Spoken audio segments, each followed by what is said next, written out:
اس video میں سعادت حسن منٹو کے کچھ ایسے اقوال ذکر کیے گئے ہیں جن میں انہوں نے ہمارے معاشرے کی ہر گندگی کو اور غلاظت کو بیان کیا ہے۔ ایسے افراد جن کی عمر 18 سال سے کم ہے وہ اس کو نہ سنیں اور نہ دیکھیں۔ شکریہ۔ ایک طوائف اور باعصمت عورت کا مقابلہ ہرگز نہیں کرنا چاہیے۔ ان دونوں کا مقابلہ ہو ہی نہیں سکتا۔ طوائف خود کماتی ہے اور باعصمت عورت کے پاس کما کر لانے والے کی موجود ہوتے ہیں۔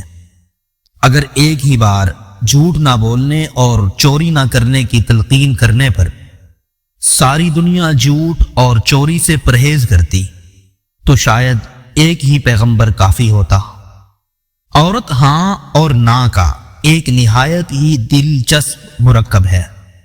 انکار اور اقرار کچھ اس طرح سے عورت کے وجود میں خلط ملط ہو گیا ہے کہ بعض اوقات اقرار انکار معلوم ہوتا ہے اور انکار اقرار۔ ہر عورت طوائف نہیں ہوتی، لیکن ہر طوائف عورت ضرور ہوتی ہے۔ اس بات کو ہمیشہ یاد رکھنا چاہیے۔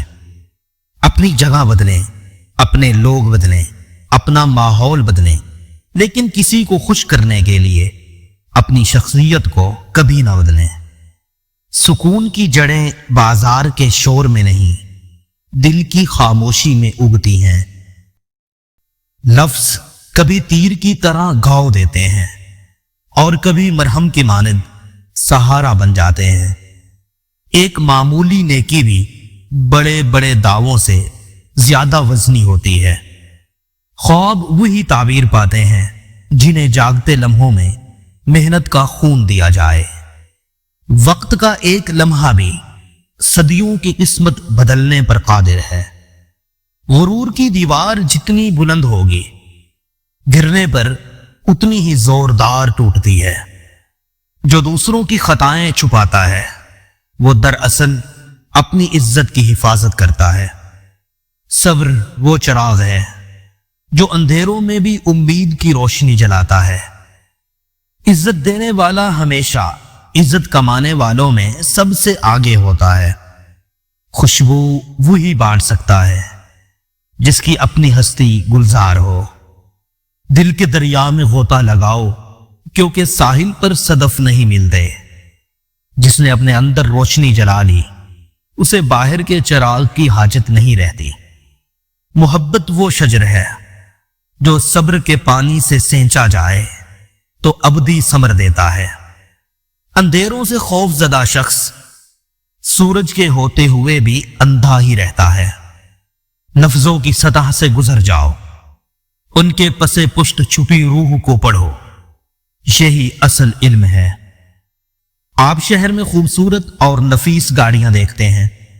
یہ خوبصورت اور نفیس گاڑیاں کوڑا کرکٹ اٹھانے کے کام نہیں آ سکتی۔ گندگی اور غلاظت اٹھا کر باہر پھینکنے کے لیے اور گاڑیاں موجود ہیں جنہیں آپ کم دیکھتے ہیں، اور اگر دیکھتے ہیں تو فوراً اپنی ناک پر رومال رکھ لیتے ہیں۔ ان گاڑیوں کا وجود بھی ضروری ہے اور ان عورتوں کا وجود بھی ضروری ہے جو آپ کی یعنی مردوں کی غلاظت اٹھاتی ہیں۔ اگر یہ عورتیں نہ ہوتیں تو ہمارے سب گلی کوچے مردوں کی غلیظ حرکات سے بھرے ہوتے۔ محبت سے خالی دل قبر کی مانند ہے، خواہ جسم سانس لیتا رہے۔ عقل کہتی ہے رک جا، عشق کہتا ہے بڑھ چل، اور حقیقت انہی دونوں کے بیچ میں چھپی ہوئی ہے۔ دل زندہ ہو تو خاموشی بھی کلام کرتی ہے۔